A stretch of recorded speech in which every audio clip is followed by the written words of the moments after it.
Hello and welcome to the Feeling Good podcast. I am your host, Fabrice Nye, and joining me here in the Murrieta studios is Dr. David Burns. Hi, David. Hi, Fabrice. Dr. David Burns has been a pioneer in the development of cognitive therapy, and he is the creator of the new TEAM therapy. He is the author of Feeling Good, which has sold over 5 million copies in the United States and has been translated into over 20 languages. He is an emeritus adjunct clinical professor of psychiatry at the Stanford University School of Medicine. Welcome to episode 119 of the Feeling Good podcast for part 2 of self-defeating beliefs. Last week, David, you read an email from one of our listeners that pretty much laid out what we want to talk about today. We've talked about the self-defeating beliefs and what they are. Now the question is, what do we do about it? Do you think you could maybe read that email again? Well, it was Rajesh, and Rajesh has often sent really good questions. Rajesh is a treasure trove of really good questions. And he asked 4 questions. Number 1, is it possible to change a self-defeating belief like perfectionism or achievement addiction or love addiction or whatever it happens to be? Number 2, does the mere knowledge of a self-defeating belief change it? That would be the kind of psychoanalytic idea that insight might be the most important factor in change. Number 3, how long does it take to change a self-defeating belief? And number 4, how do you change a self-defeating belief? Well, let's take them one at a time. Well, there's a lot of techniques. In fact, to make it even simpler than what we were talking about, let's assume that you've been working with somebody with their daily mood log, and they have negative thoughts on the daily mood log. We did a downward arrow technique and came up with perfectionism and achievement addiction. These are some beliefs that I think most of the listeners to this podcast can identify with. Again, the achievement addiction is to feel truly happy and fulfilled. I must achieve, or my worthwhileness as a human being depends on my achievements. And I would say that often in a mood journal, this is not how it will be written out. People will write it in the negative instead of saying, I must achieve in order to be worthwhile. They will write something like, I have not achieved enough, or I'm not worthwhile enough. Yeah, or I'm a failure because I failed at X, or I'm a loser because I've never accomplished anything great in life. And then you do the downward arrow technique that we've illustrated in previous podcasts, and would come up with the self-defeating beliefs. And on the list, we'd probably see perfectionism, perceived perfectionism, achievement addiction, approval addiction, a whole batch of them. But let's say that the person wants to work on perfectionism and achievement addiction. They're often lumped together. The perfectionism is, nothing's worth doing unless I do it perfectly, and I can't be happy unless I'm perfect, and anything less than a home run isn't good enough. And so the first technique I always do is the cost-benefit analysis. And you can do this if you're listening to the show right now, and I'm going to do it myself, and you can do it if you have a piece of paper there, and draw a line down the middle from top to bottom, and then label the left-hand column advantages, ADV, and the right-hand column disadvantages. And let's start out by seeing how many advantages we can list for being perfectionistic and basing your self-esteem on your achievements. We can also, on the left-hand column, throw in what does your perfectionism and achievement addiction show about you that's positive and awesome. So let's look at the positive side of these so-called self-defeating beliefs. What are some benefits, Fabrice? Well, if you like to do things perfectly, it's kind of like satisfaction that you obtain from, really doing something well. Okay, so we'll put that number 1. You'll feel really great. You'll have satisfaction when you succeed, and that's absolutely true. What are some other advantages? Well, that could give you some advantages over others. Maybe you'll get a promotion, or you'll get a raise, or you'll get a better job. Yeah, it'll motivate you to work hard, and that will lead to promotions, increase income, a better job. And so that's definitely an advantage of these belief systems. In fact, these belief systems are at the foundation of Western civilization, the Calvinist work ethic. You are what you do, and if you do great things, you're a great human being, and if you do very little, you're a bad human being. Which reminds me, I was thinking as you were listing the self-defeating beliefs last time, I wonder if they're cultural, where if you go to a different culture, you might have a different set. Maybe there'll be some overlap, but maybe you'll find some that you don't tend to find in the Western society. Yeah, I'm sure that's true, and that would be fascinating too, to see what some of the beliefs of certain cultures are that would be radically different from our own. Even superstitions. I don't want to get too far from the topic here, but some cultures have certain superstitions. A colleague from our team therapy training just went to Ethiopia, and they translated some of my brief depression test and things for the people into the native language, so they'd have some assessment and instruments. But one of the things there is they kill children if they get some idea that they've had a spell placed on them.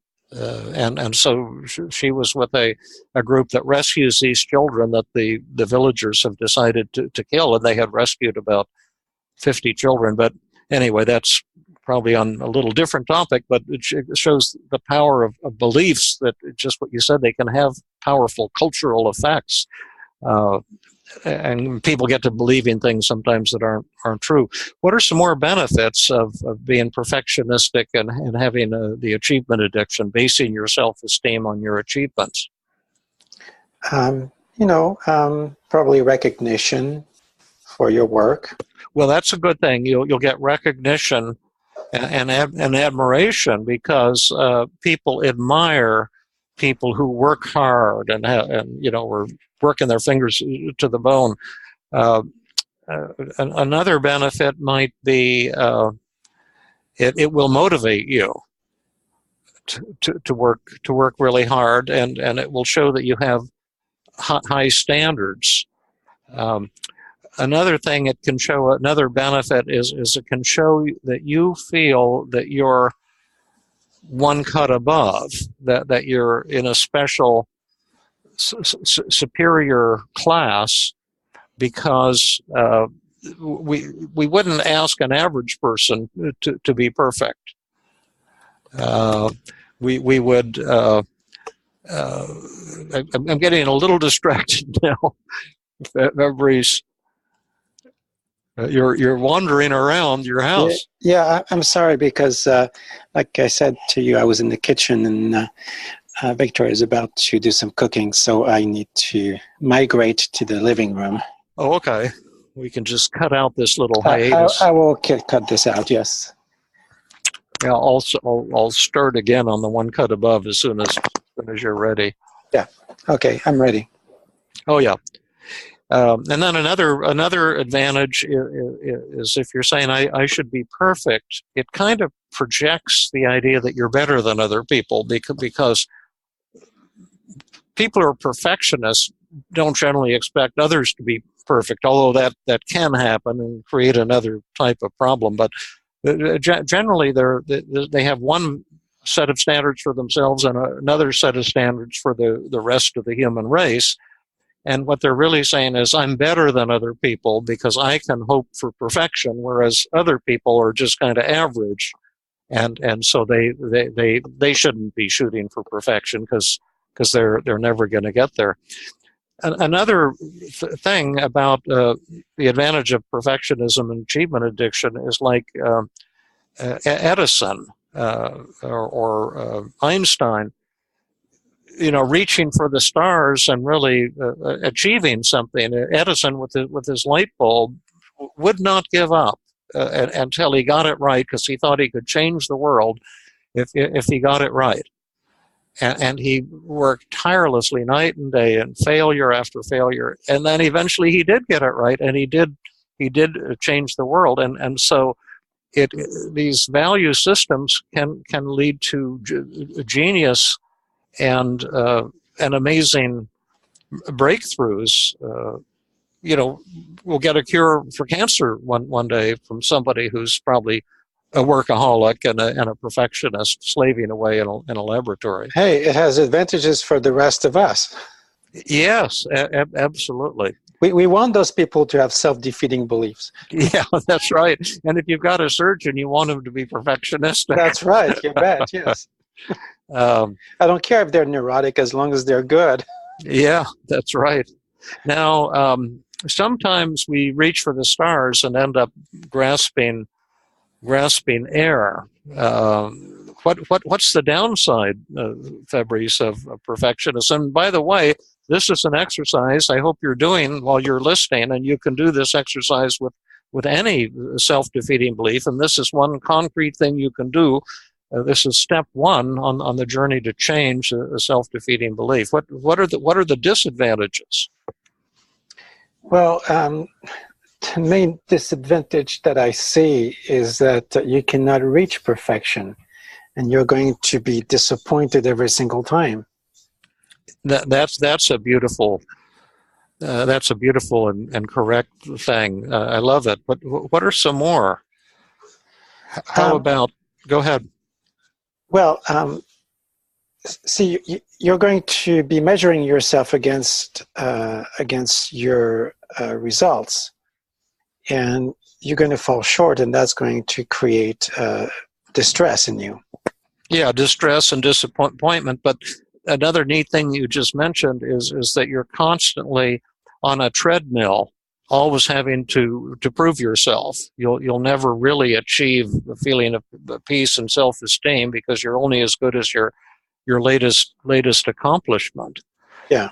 And another thing is that if you've got this achievement addiction and perfectionism, you're going to be setting yourself up for a lot of depression and anxiety and frustration, and failure will be devastating. Well, the other thing is that you're going to be comparing yourself to others, and comparison is really the source of a lot of despair.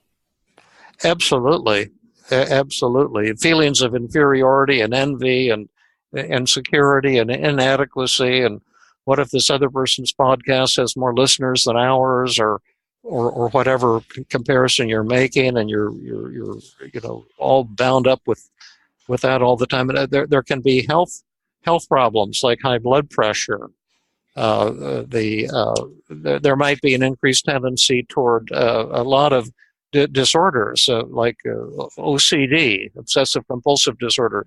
There's perfectionism seems to be common with certain eating disorders. It leads to major depression, a whole slew of anxiety disorders, so social anxiety. So there's mental health aspects to the thing.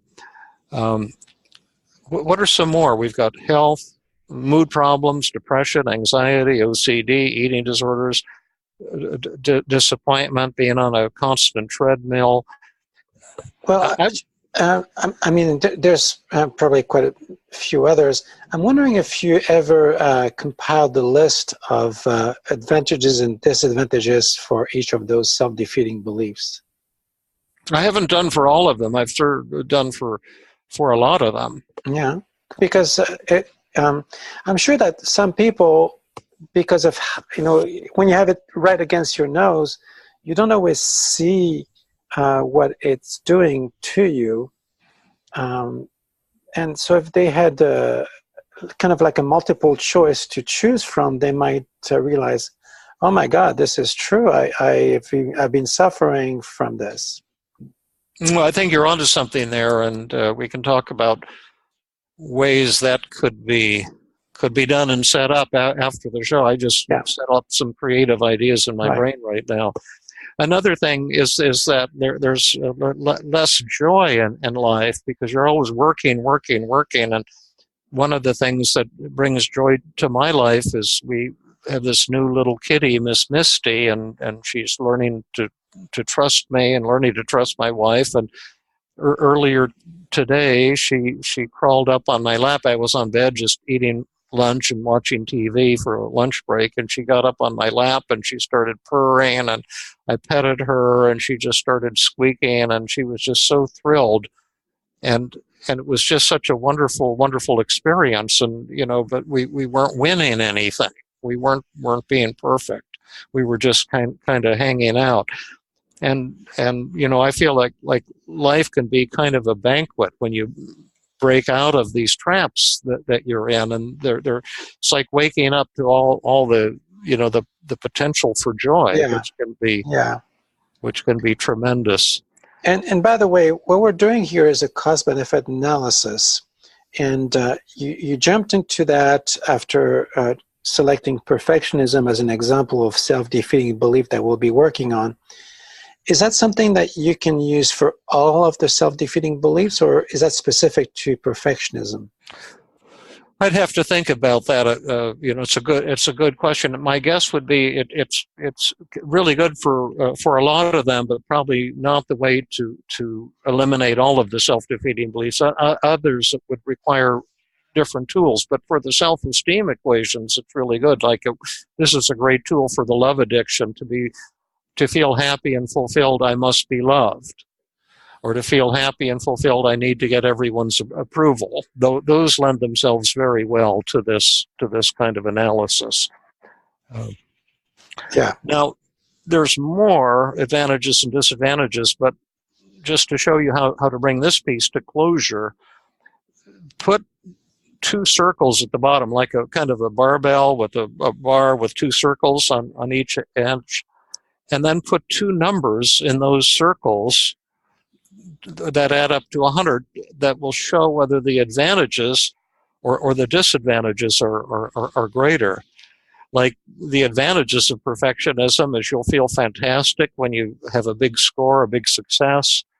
You'll get promotions and more income, and you'll have a better job.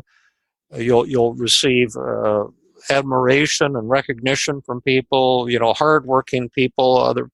Others will say, "Oh, he's worked so hard. He's wonderful." Your high standards will motivate you to work hard, and the perfectionism can lead to breakthroughs of genius and amazing developments for the human race. And if you're perfectionistic, you're also projecting the idea that you're one cut above others, that you're better than other people. And there's a kind of a narcissistic gratification in that. And then the disadvantages, I just thought of more.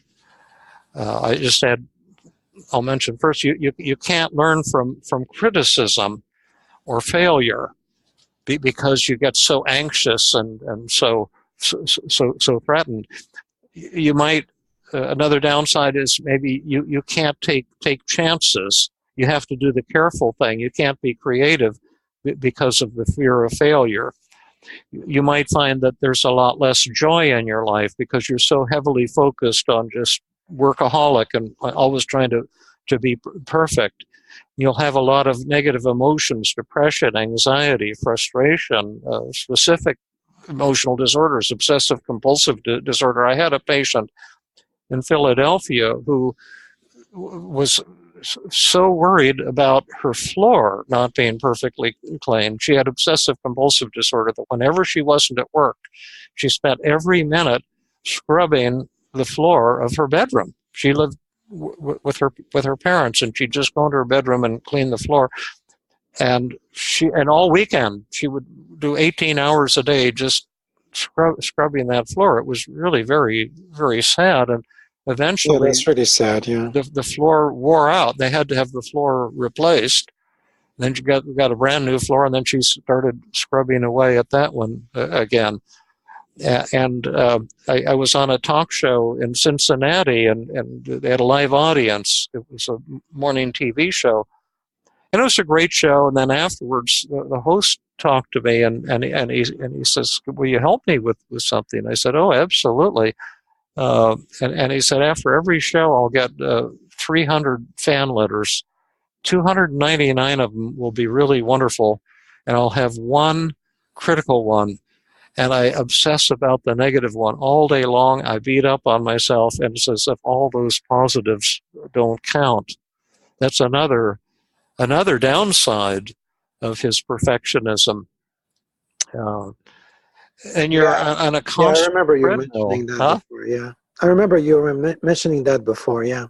Yeah, and then you're on a constant treadmill. You never have unconditional self-esteem, and if you fail, and all of us fail a lot, I fail a lot, and then that becomes devastating because it's a threat to your identity. And then you pointed out that you'll be comparing yourself to others constantly and feeling like you're not good enough and envious of those who are accomplishing more, and there are health hazards. So put two numbers down, and we can't take a survey from you because it's not live. But like if the advantages are greater, it might be 70 in the circle on the left and 80 in the circle for the right-hand column. Or 70-30 would mean that the advantages of your perfectionism and achievement addiction are greater. Can you put any numbers you want? Any number, they have to add up to 100, that's all. Okay. And so if it's 50-50, it means they balance out equally. And then if it's like 20-80 or 45-55, means the disadvantages are greater. And I only go on with the patient or with you, the listener, to the next step of change if the disadvantages are greater.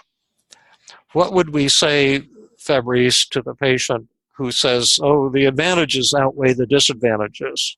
I like my perfectionism. I like my achievement addiction"? Then we would say, "Well, I'm really glad to hear this. Is there something else you'd like my help with?" Absolutely, and that's sitting with open hands and not trying to sell our agenda to patients. And it's the same thing if it's 50-50. I say it's going to take a bit of work to turn this around. So if it's just a 50-50, that's not enough motivation to change. Maybe we can be working on something else. And even if it turns out to be, 40-60, I would say, you may want to find out whether there's still enough motivation in there. Absolutely.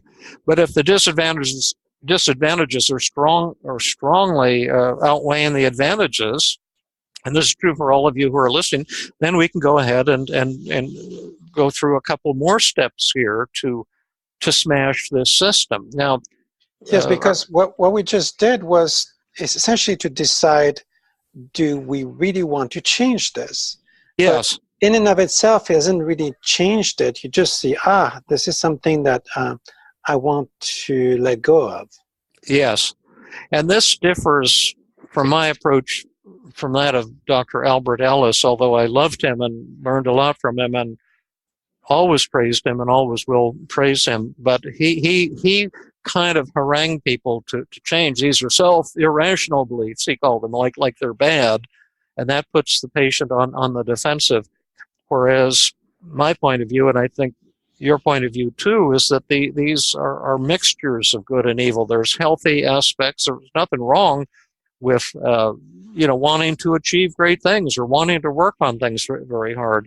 But there's disadvantages to perfectionism and basing your self-esteem on these things. And in fact, we often talk about negatives and positive and good and bad. It's really all of one block. It's neutral, and then you decide whether it's good or bad based on what you want to get out of it. Does it fulfill your needs or not? Like when we talk about negative thoughts, that's something that's sometimes I have a little bit of a trouble with. A negative thought is not really negative, it's just distorted. Good point. Now, the second thing is to use the semantic technique if you want to get rid of these or change your belief system. And you want to ask yourself, what's the difference between neurotic perfectionism and the healthy pursuit of excellence? Right. And how could I, if I have this belief, I should always try to be perfect, or my worth as a human being depends on my achievements. And if we want to get rid of that value system, we have to put a new positive, healthy value system in its place, so we don't just leave our patients with nothing, but we're just going to do a little tune-up so we can revise the belief so we can keep all of those advantages and get rid of all the disadvantages. Right. And this is an intellectual step, and then after this, we'll go on to emotional step to get change at the gut level. Now, how could we revise one of these beliefs that I should always try to be perfect, or my worthwhileness as a human being depends on my achievements? Well, so you mentioned the semantic technique, and we can remind people of what this is. We briefly touched upon it when you did the 50 ways in 50 minutes. The semantic technique is really taking something that's an absolute and turning that into essentially a preference.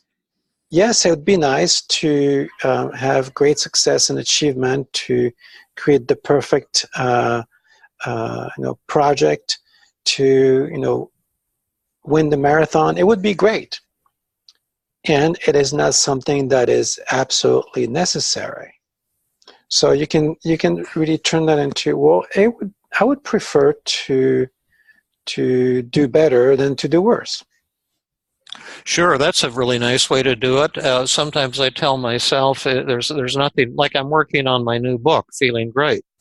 Yeah. And what helps me a lot is I'm not trying to write, the world's greatest book or a #1 bestseller, because if I tell myself that, I'll put myself under so much pressure that it will become a horrible experience. I'll be worrying and pushing too hard, and it'll come out turning people off.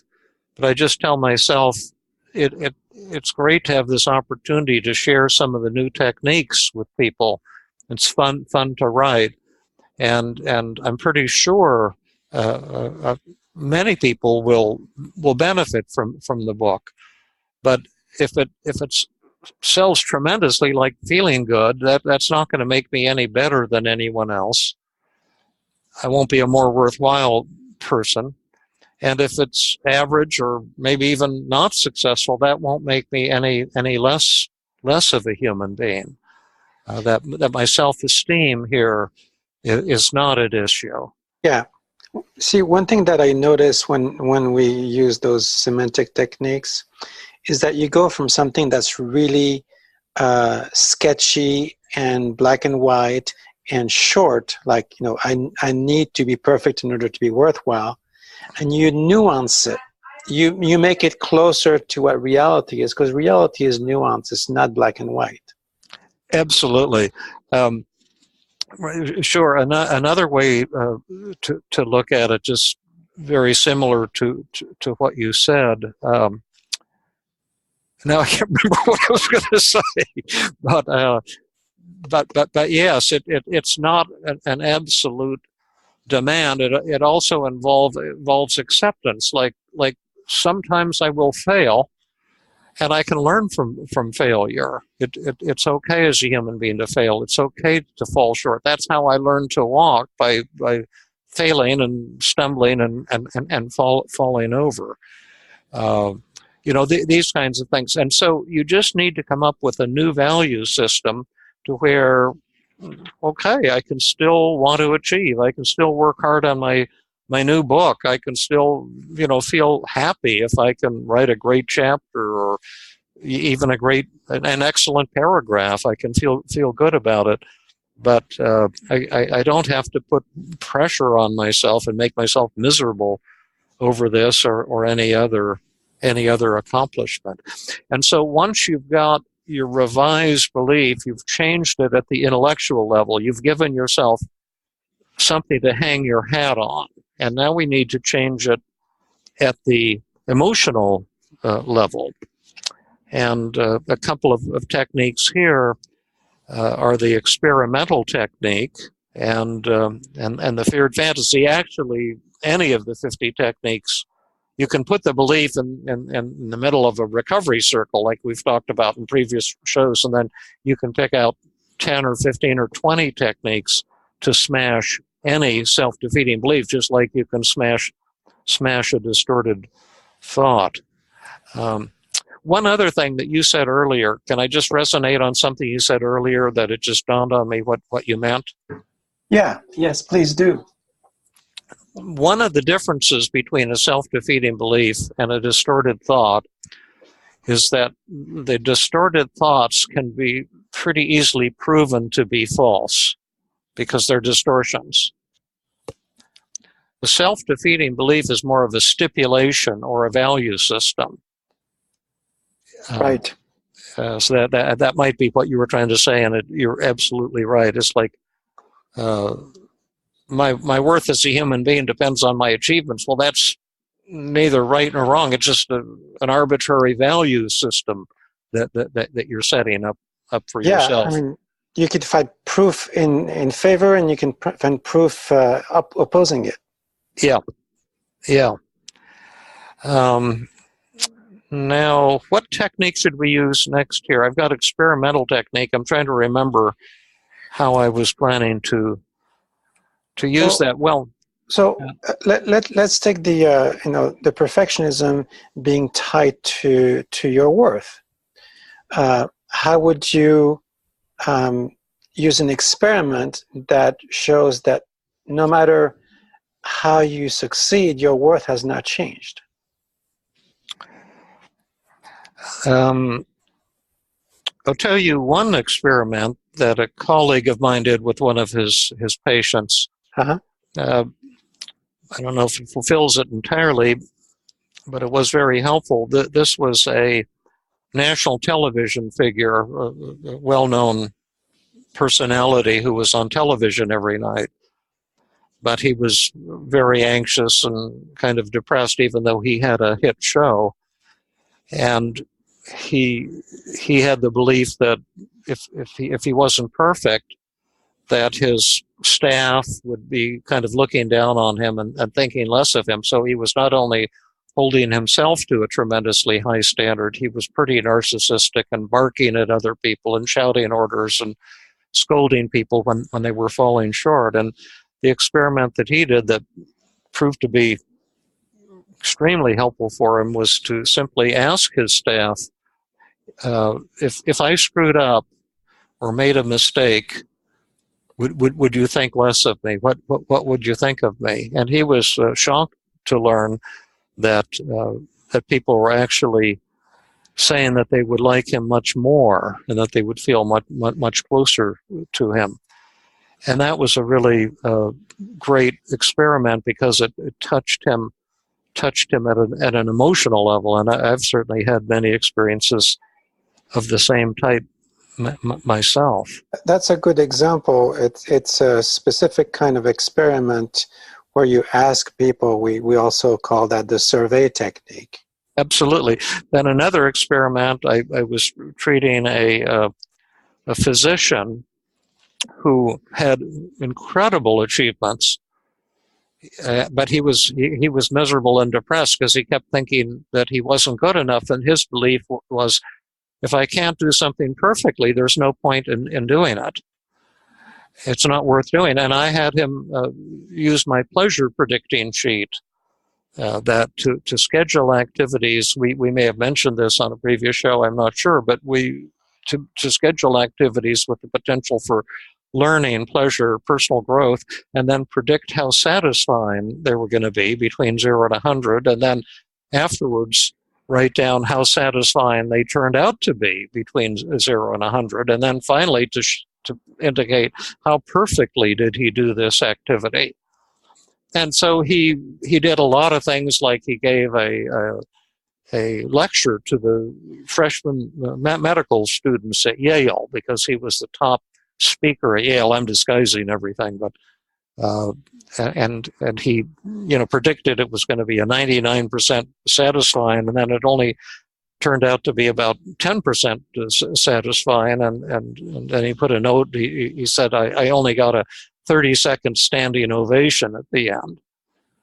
And I'm thinking, only 30 seconds, right? Yeah, and I'm thinking, good Lord, I've never, at that time, I was thinking, I've never had a standing ovation, and you're complaining because you only got a 30-second one. And I said, why was this so disappointing to you? And he said, well, the year before, they gave me a 45-second standing ovation. He always gets standing ovations. So he times them. So he was all disappointed, thinking he was over the hill because they only stood and cheered for 30 seconds. And then I told him, do a lot of things you're not used to doing, and do the same experiment. And so he decided to go on a walk through the woods with his wife on an average autumn day.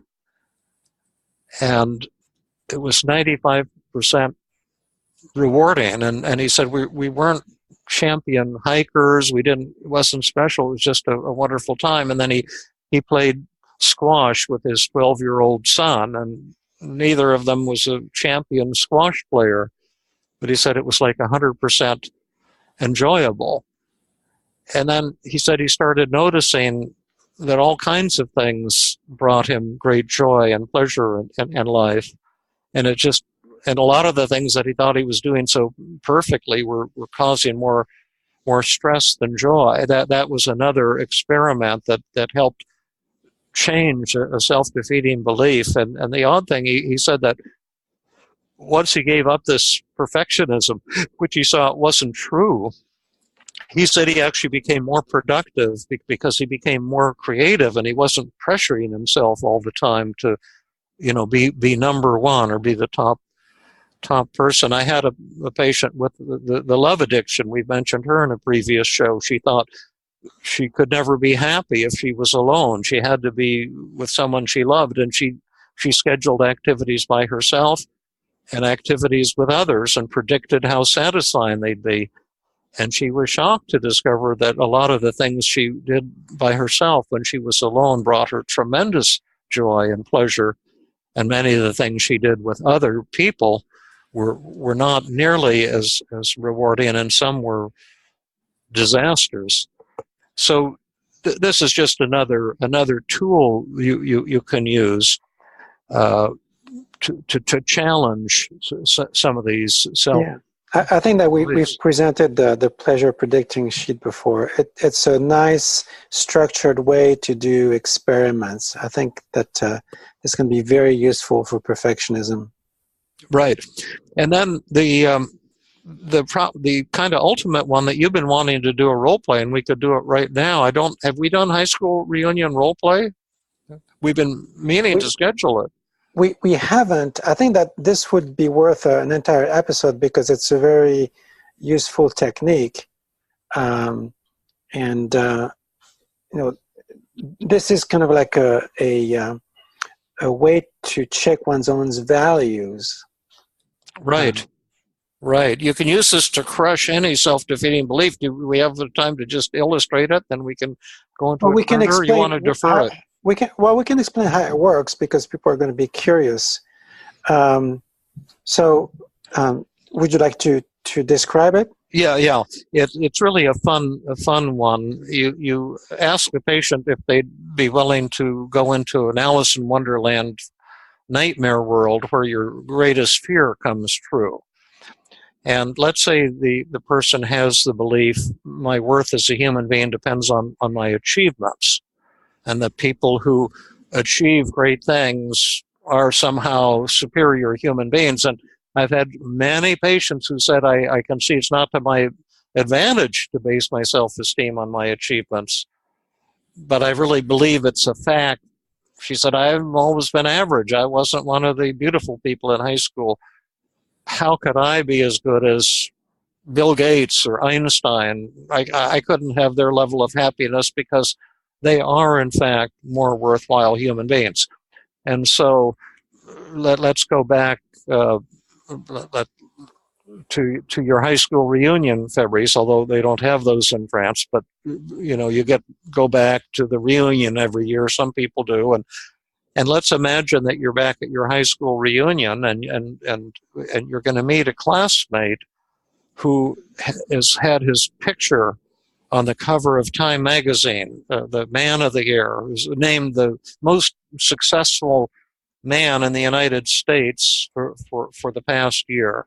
Someone who's just earned billions and achieved all kinds of incredible things. And then we have a little dialogue with that person. And not only has he achieved it, but he also believes what, the patient, or let's say I play the role of the patient, what I believe, which is that this makes him more worthwhile. Yeah. So should we just quickly demonstrate that? Yeah. Okay. So, you want to be the classmate from hell, the huge achiever, or do you want to be Fabrice? Well, I'll be Fabrice because I know that you mimic the high achiever quite well. Okay. All right. So remember now, what we're testing here is this belief that people who achieve things, great things, are superior human beings. And I've just arrived at the reunion in my limousine, and I've got my handlers and bodyguards with me.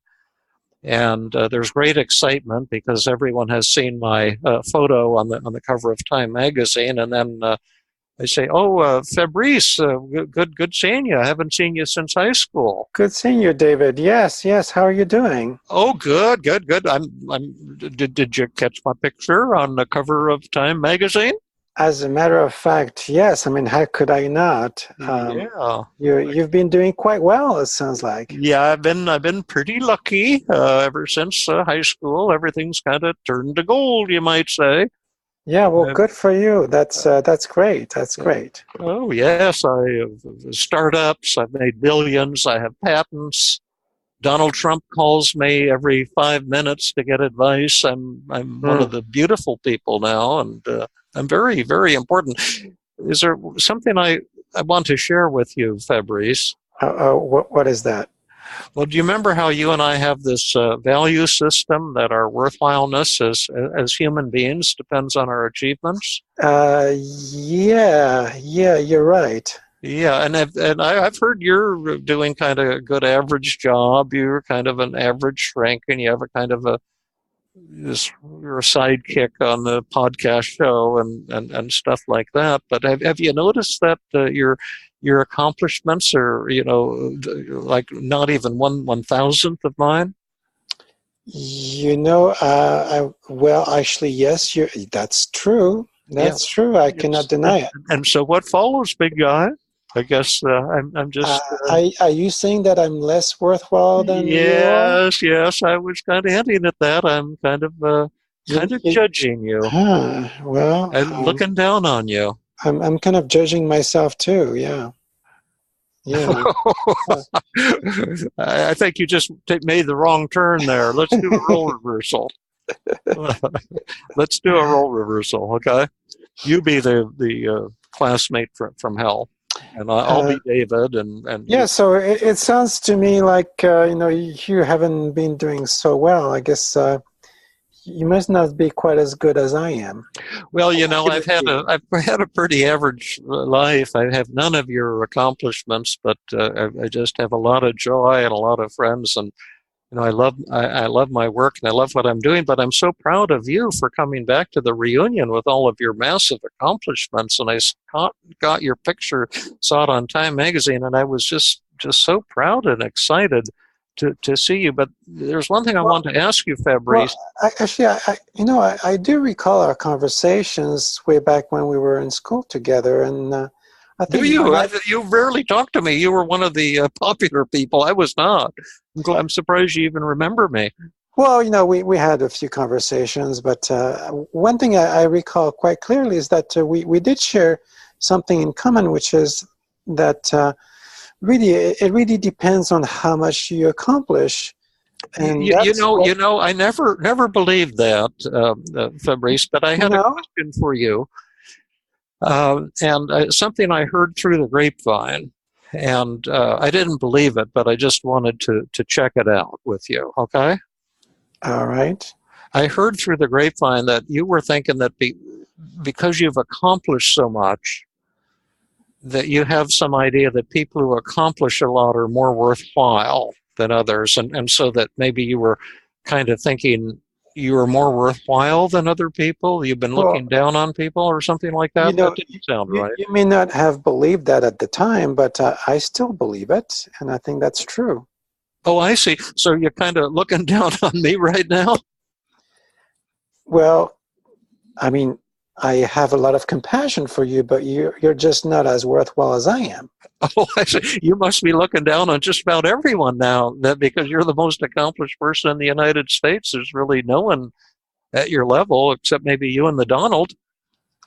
Well, yeah, you could say that. I mean, listen, but it's not their fault, you know. Yeah, listen, big guy. Have fun here at the reunion. I've got some friends in low places I've got to go and hang out with. Okay, all right. Have a good one. Okay, so now it's a silly thing, but what is the point? The point is to kind of expose the ridiculousness of that way of thinking. Yeah, like who looks like the jerk here? Yeah.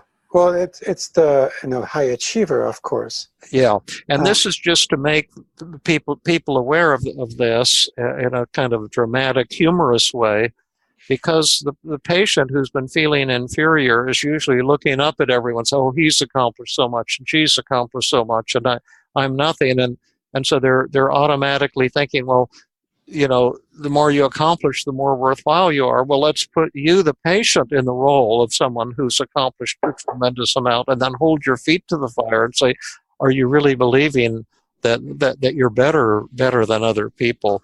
And it helps expose the ridiculousness of that belief. And if we do more of this in a future podcast, we can talk about how you can use this technique to crush almost any self-defeating belief, like you might say, oh, I'm a worthwhile human. And we could have a show just on self-esteem. What does it mean to be a worthwhile human being? You have to be loved. You have to have approval. Do you have to believe in God? And is there even such a thing as self-esteem? And so, right. But there's a shadow side to this, which is the patient who's doing this work is going to kind of see that if they became like the most achieving person in the United States, if they kept that belief, it would turn them into a jerk. So there's this built-in arrogance in the belief. Yeah, that's a really good point too. Oh, absolutely. Yeah.